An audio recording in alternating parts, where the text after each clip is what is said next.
আসসালামু আলাইকুম, welcome to my channel. সবাইকে স্বাগতম জানিয়ে শুরু করছি আমাদের আজকের রেসিপি খিচুড়ি আর মাংস রান্নার রেসিপি।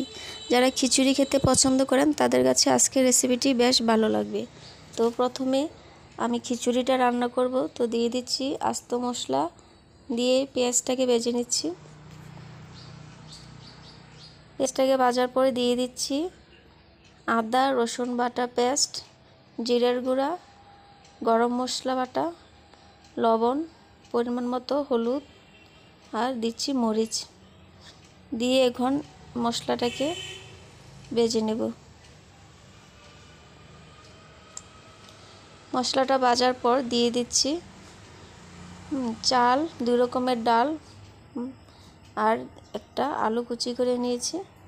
এবার এটাকে আমি নেড়েচেড়ে ভালোভাবে মিশিয়ে নিচ্ছি। এবার পরিমাণ মতো ঝোল দিয়ে এটাকে সিদ্ধ করব। আর এদিকে আমি মাংসটাকে রান্না করছি। তো মাংসগুলোকে ভেজে নিলাম, ভেজে নেওয়ার পর আলুগুলো ভেজে নিচ্ছি।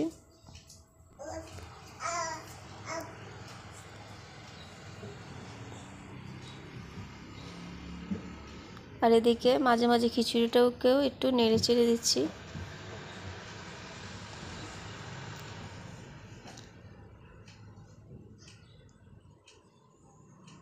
তো এদিকে আলুটাও ভাজা হয়ে এসেছে।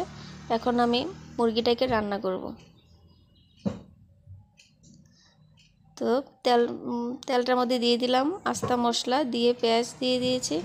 এবার পেঁয়াজটাকে একটু ভেজে নেব।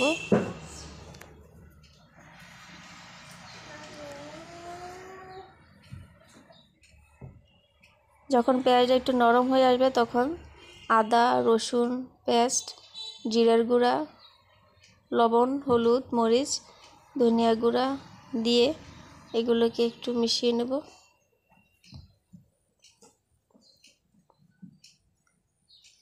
এবার আমি একটু জল দিয়ে দিচ্ছি, দিয়ে একটু কষিয়ে নেব।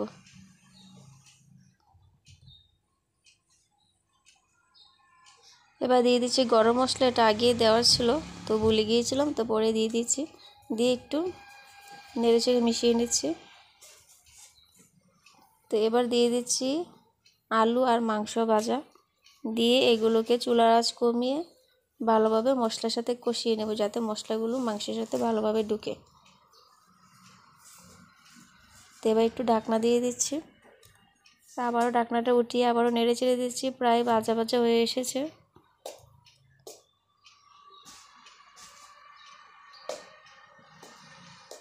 তো এই পর্যায়ে আমি জল দিয়ে দিচ্ছি। আমি একটু বেশি জল দিয়েছি যেহেতু খিচুড়ির সাথে খাবো। খিচুড়ির সাথে মাংস একসাথে মিশিয়েও রান্না করা যায়, আবার আলাদা রান্না করেও খাওয়া যায়, দুটোর স্বাদ দুরকম। তো এদিকে খিচুড়িটা একটু নেড়ে দিলাম, প্রায় আধা সিদ্ধ হয়ে এসেছে। তো এই পর্যায়ে আমি কাঁচামরিচটা দিয়ে দিলাম। খিচুড়ির সাথে কাঁচামরিচটা দিলে ফ্লেভারটা খুবই ভালো আসে, খেতেও মজা হয়। তো এদিকে মাংসটাকেও একটু নেড়ে চেড়ে দিচ্ছি। এদিকে খিচুড়িটাও প্রায় সিদ্ধ হয়ে গেছে। তো এই পর্যায়ে আমি দিয়ে দেব ধনিয়া পাতা। খিচুড়িটা হয়ে এসেছে, ধনিয়া পাতা দিয়ে এটাকে আমরা উঠিয়ে নেব আর একটু নেড়ে চেড়ে মিশিয়ে নিচ্ছি। তো আমাদের খিচুড়িটা রান্না শেষ। আপনারা অবশ্যই বাসায় ট্রাই করবেন, বৃষ্টির দিনে এরকম খিচুড়ি খেতে খুবই ভালো হয়। তো এখন আমরা এটাকে উঠিয়ে নিয়েছি, এবার আমরা মাংসটাকে রান্না শেষ করব।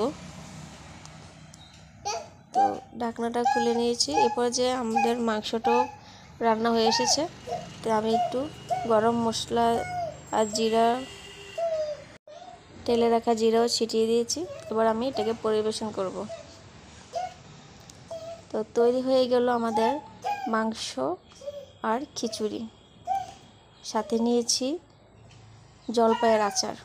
উফ ইয়াম্মি! আপনারা অবশ্যই ট্রাই করবেন, এটা খেতে খুবই মজা।